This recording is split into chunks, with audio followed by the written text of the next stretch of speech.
there's a story that I love that really just helps you see how big fears, like fears that just keep coming up, are holding us back. So once upon a time, there was a monk, and he decided it was time to visit his old master. So he decided to take a big adventure and visit his master, who lived up in the mountains, packed some provisions, and took off on this trek. A few days goes by, and he's enjoying the hike and passing through lush meadows and dense forest and just having a great trip. But he realizes that his provisions are getting a little low. Just as he realizes this, in the distance, he sees a little ramshackle old hut. It's like crumbling and falling apart.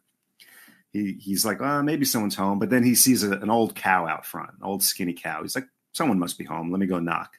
Knocks on the door. An old haggard farmer opens the door and welcomes him in. Says, come on, have a meal with us, spend the night, rest up.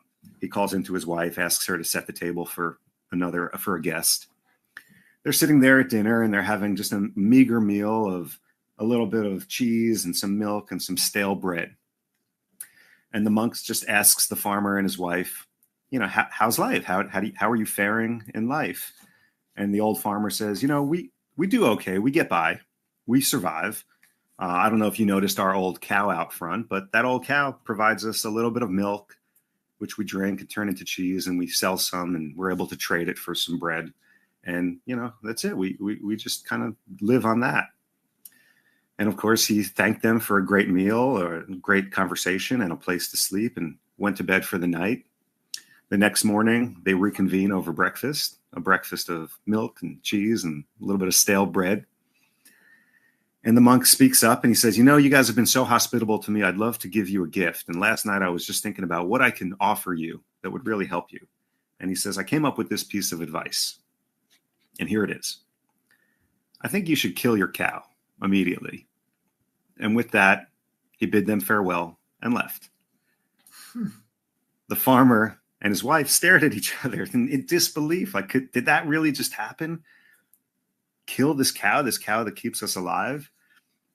But because they revered monks and held them in such high regard, they decided to listen to this monk. And they slayed their cow. A year passes, and the monk is returning from his trip to see his master. And he wants to visit the farmer and his wife, see how they're doing. As he approaches the old ramshackle hut, he realizes there's no hut there. Now it's a beautiful little farm. And there's a beautiful grass pasture out front. And there's several cows and horses and chickens. He approaches, and before he even gets to the